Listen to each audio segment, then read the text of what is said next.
बिस्मिल्लाहिर्रहमानिर्रहीम रब्बिश्रह ली सदरी वयस्सिर ली अमरी वहलुल उक़दतम मिन लिसानी यफ़क़हू क़ौली सदक़ल्लाहुल अज़ीम। अज़ीज़ पाकिस्तानी अस्सलाम वालेकुम। आज के वीलॉग में हम बात करेंगे कौवा चला हंस की चाल और अपनी भी भूल गया, काकड़ की हुई बेइज्जती तो हुसैन हक्कानी क्यों परेशान, काज़ी फ़ायद ईसा साहब का एक मुस्तहसन फैसला, और फिर आज हमारे पास दो अहम ब्रेकिंग न्यूज़ हैं जो मैं आपकी खिदमत में पेश करूंगा। सबसे पहले, आज साइफर केस की समाअत के दौरान 9 सरकारी गवाहों को हाजिर किया गया, मगर किसी एक गवाह ने भी कुरान पर हलफ उठाकर बयान देने से या गवाही देने से इनकार कर दिया, जिसकी वजह से ये समाअत आगे ना बढ़ सकी। मगर इससे बड़ी खबर यह है कि जब इस समाअत के बाद इमरान खान के वकला बाहर आए तो सुप्रीम कोर्ट बार एसोसिएशन के साबका सदर जनाब आफ्ताब बाजवा साहब ने यह इंकशाफ किया, बड़े यकीन के साथ ये दावा किया कि इमरान खान को जेल के अंदर आखिरी हरबे के तौर पर खाने में जहर मिलाकर दिया जा रहा है, यानी कि स्लो पॉइजनिंग की जा रही है। आफ्ताब बाजवा साहब का दावा है कि उनकी इमरान खान से इस सिलसिले में खुद बात हुई है। नादीदा कुव्वतें और रियासत और मिल्लत के दुश्मन इमरान खान को हर कीमत पर रास्ते से हटाना चाहते हैं और इसके लिए वो समझते हैं कि किसी भी किस्म की डील मानने से इनकार करने वाले इमरान खान को रास्ते से हटाने का बस ये आखिरी तरीका बचा है और वो है स्लो पॉइजनिंग। अल्लाह इमरान खान की हिफाजत करे, उनकी उम्र दराज करे, उनको हम जैसों की उम्र भी लगा दे और अल्लाह ताला वतन अजीज़ को ऐसी साजिशों से बचाए और महफूज रखे जिनका अंजाम इतना तबाहकुन होगा कि जिसका शायद किसी बेवकूफ़ या अहमक को अंदाज़ा भी नहीं है। इसका अंदाज़ा सिर्फ वही लोग लगा सकते हैं जो 1971 में पाकिस्तान के 2 लख्त होने की यादों को अपने दिलों में समोए हुए हैं। उनमें से ज़्यादातर शायद अपनी कब्रों में जा चुके हैं, मगर हमें किताबों का मुताला करना चाहिए और माजी से सबक सीखना चाहिए। आज की दूसरी ब्रेकिंग न्यूज़ ये है कि 2 या 3 नवंबर को IMF का अहम वफद अगली ट्रांच देने के लिए पाकिस्तान आ रहा है और वह हुकूमत की कारकर्दगी का जायजा लेगा। पिछली दफा जब IMF का वफद आया तो उन्होंने जमान पाक में जाकर इमरान खान से मुलाकात की और इमरान खान के ताउन की यकीन दहानी पर उन्होंने पहली किस्त अदा की और इस असूल के तहत कि दूसरी किस्त निगरान हुकूमत को और फिर तीसरी किस्त $1 अरब की नई मुंतखब हुकूमत को दी जाएगी।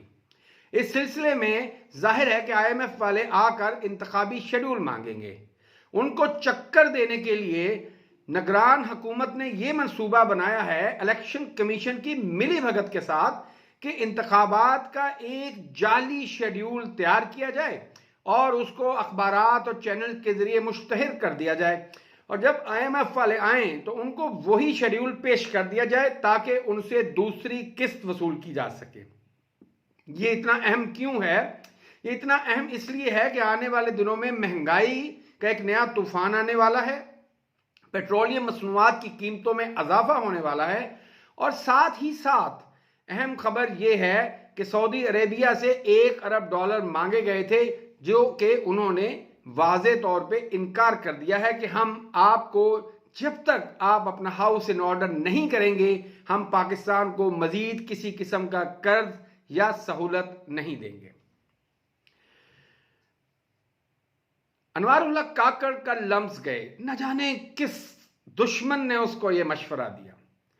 उसको याद रखना चाहिए कि यही कौवा चला हंस की चाल वाली जो हरकत है, ये गवाल मंडी की उस बूढ़ी खोड़ी ने लाल लगाम लगाकर की थी जब उसने गवर्नमेंट कॉलेज यूनिवर्सिटी में तलबा से खिताब करने का और वो भी खुदी के फलसफे पर खिताब करने का मंसूबा बनाया। लेकिन तलबा और साथिया की जानिब से ऐसा शदीद रद्द-ए-अमल आया और आवाम में उसका ऐसा मजाक बना कि उस बूढ़ी घोड़ी लाल लगाम ने, उस अयार मक्कार भुड़िया ने तो जाने का इरादा तर्क कर दिया। लेकिन ये नाहंजार कठपुतली पिट्ठू इंसान फिर भी लम्स पहुंच गया। ये जानते बूझते हुए भी कि लंस पाकिस्तान का सबसे प्रेस्टीजियस अदारा है। और फिर वहां पर तलबा ने जो उसकी दुर्गत बनाई, समझें कि बांदर ही बनाकर रख दिया। ऐसे ऐसे सवालात पूछे कि इसके माथे पर पसीनों की कतारें बहने लगीं और हल्क बार बार खुश्क होने लगा। न जाने किस दुश्मन ने इसको मशवरा दिया, और यह सुना है कि कल से अनवारुल हक काकड़ अपने उस दुश्मन की तलाश में है जिसने उसको लम्स का रास्ता दिखाया था। अनवारुल हक काकड़ की कल की जो एक नॉनसेंस किस्म की एक्टिविटी थी, उसको देखते हुए मुझे माजी के दो ऐसी चीजें याद आईं, और मुझे उनमें अवाम को मैं दावत फिक्र देता हूं कि गौर देता हूं कि उस पर गौर करें कि वो क्या फर्क है। मार्च 2013 में इमरान खान ने ऑक्सफोर्ड की फैकल्टी और स्टूडेंट्स को खिताब किया, और वो एक ऐसा खिताब था जिसको दुनिया के बड़े बड़े चैनल्स ने लाइव दिखाया। लाखों नहीं करोड़ों लोगों ने उसको सुना, और सुनने वाले तारीफ किए बगैर न रह गए। दुनिया को पता चला कि कैसे एक पॉलिटिकल फिलॉसफर, कैसे एक सोशल वर्कर आइकॉन अवाम के साथ खिताब करता है, और कैसे वो लोगों के मामलात को गहराई से देखता है और उनके मसाइल के हल के बारे में सोच रहा है। दुनिया के बेहतरीन दिमागों के सामने इमरान खान का खिताब आज तक के चंद बेहतरीन खिताबों में से एक है। और फिर चंद माह पहले इसी पाकिस्तान में गवर्नमेंट कॉलेज यूनिवर्सिटी में भी इमरान खान ने तलबा से खिताब किया। क्या वो खूबसूरत मंजर था। खान साहब जब गवर्नमेंट कॉलेज यूनिवर्सिटी में तशरीफ लाए तो ना सिर्फ पंडाल खचाखच भरा हुआ था, बल्कि गवर्नमेंट कॉलेज की अहम इमारतों और बिल्डिंग्स की छतों पर भी तलबा का एक हजूम था। तलबा न सिर्फ इमरान खान की एक झलक देखने के लिए उमड़ आए थे, बल्कि साथ ही साथ वो अवाम से मोहब्बत करने वाले मकबूल तरीन अवामी रहनुमा और एक अवामी फिक्र के हामिल इमरान खान की गुफ्तगू को और उनके नजरिए के प्रचार को जानना चाहते थे। लेकिन ना तो बूढ़ी घोड़ी लाल लगाम ने अपने गिरबान में झांका, और ना ही अनवारुल हक काकड़ में कि कहां तुम दो टट पूंजिए और कहां वो अवाम का हीरो जिसका बैगेज बहुत भारी है, जिस पर बात करना चांद को रोशनी दिखाने, चिराग दिखाने के मुतरादिफ है। ऐसे में कि जब पूरा मुल्क अनवारुल हक काकड़ के घटियापन पर और उसकी नालायकी और कम ज़र्फी पर थू थू कर रहा है, ऐसे में अमेरिका में बैठे हुए गद्दारे पाकिस्तान और गद्दारे मिल्लत मेमो गेट स्कैंडल के गद्दार नंबर 1 हुसैन हक्कानी को बहुत तकलीफ हुई है।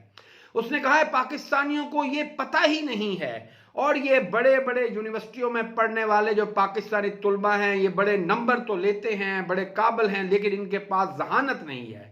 इन्हें चाहिए था कि अनवारुल हक काकड़ से ये इकोनॉमी पर और नेशनल सिक्योरिटी पर सवाल करें। और मेरे भाई, जो शख्स अदारों के, इंटेलिजेंस एजेंसियों के हवलदारों और सूबेदारों के बूट पॉलिश करके ऊपर आया हो, जो अदारों के दफ्तरों के सामने एड़ियां रगड़ता रहा हो, जूतियां चटखाता रहा हो, उनके तरले मिन्नतें करके उनसे मुलाकात के लिए वक्त लेता हो, इसकी औकात है। और इसकी औकात किसी गधे और को भी पूछोगे तो पता होगी, बजाय इसके कि उन लोगों के जो पाकिस्तान के मामलात को या जानते हैं या जो अदारों से वाबस्ता रहे हैं। एक ऐसे नाहंजार शख्स से नेशनल सिक्योरिटी पर क्या पूछा जा सकता है, जिसकी कोई अपनी औकात और साख नहीं है, कोई हैसियत नहीं है, जो खुद कहता है कि इस वक्त पाकिस्तानी कौम मेरी मां, बहन और बीवी को भी गालियां निकालते हैं। तो तुम्हें किसने कहा था कि तुम आवाम के सर के ऊपर गलाजत डालो, तुम आवाम के सरों पे कीचड़ डालो, आवाम के ऊपर कचरा डालो? तुम जैसे बेईमान और तुम जैसे बेवकत लोगों का इक्तदार में आना कौम की तौहीन है, और इसीलिए तुम्हारी मां, बहन और बीवी को लोग गालियां निकाल रहे हैं, क्योंकि लोग गालियां निकालने के सिवा कुछ और कर नहीं सकते। कौम को ये अंदाजा होना चाहिए कि हुसैन हक्कानी को वहां बैठकर जो तकलीफ हो रही है, इससे ये भी बखूबी अंदाजा लगाया जा सकता है कि अनवारुल हक काकड़ जैसे लोगों को और मोहसिन नकवी जैसे लोगों को इक्तदार में लाने के पीछे क्या एजेंडा कारफरमा है। जिस शख्स की भी हुसैन हक्कानी सपोर्ट करेगा पाकिस्तान में, ये तयशुदा बात है कि वो शख्स हुब्बुल वतन नहीं है। यकीनन उस शख्स में गद्दारी के कुछ ऐसे एलिमेंट्स पाए जाते हैं कि जिसकी वजह से गद्दारे मिल्लत पाकिस्तान से भागा हुआ चंद हजार डॉलरों में अपनी मां और बहन और बीवी को बेचने वाला हुसैन हक्कानी उस शख्स की हमायत में सीख पा हो रहा है। और सबसे आखिर में मैं सुप्रीम कोर्ट की बात करूंगा। आज सुप्रीम कोर्ट में नैब अमेंडमेंट केस की जो अपील है उस पर समाअत हुई और समाअत के दौरान सुप्रीम कोर्ट से इस्तदा की गई हुकूमत की जानिब से कि उन फैसले को मुअत्तल किया जाए। काजी साहब ने फैसले को मुकम्मल करने की इस्तदा को मुस्तरद करते हुए साथ ही तमाम नैब अदालतों को ये हदायत की कि आप नैब के केसेस जो बहाल हुए हैं आप उनकी समाअत को जारी रखें, ताहम जो फैसलों के करीब पहुंच चुके हैं उनके हतमी फैसला देने से उस वक्त तक रुक जाएं जब तक कि इस अपील का फैसला नहीं हो जाता। मैं समझता हूं कि ये काजी साहब की जानिब से एक बेहतर फैसला था। बेशक इस अपील का फैसला होने तक किसी को जुर्म की सज़ा नहीं देनी चाहिए, लेकिन काजी साहब को ये चीज़ समझनी चाहिए कि अगर वो वाकई आइन और कानून से मोहब्बत करने वाले हैं तो फिर देख लें कि क्या आइन में राजा रियाज जैसे शख्स अपोजिशन लीडर हो सकते हैं? क्या आइन में तरामीम और आइन में तब्दीलियाँ महज 10, 15, 20, 25 MNAs की मौजूदगी में पास किए गए कवानीन की मदद से करना क्या आइन और कानून के लिए बेहतर होगा या नहीं? अल्लाह पाकिस्तान का हामी नासिर हो आप सबका भी। पाकिस्तान जिंदाबाद, पाकिस्तानी कौम पाइंदाबाद। शुक्रिया, वस्सलाम।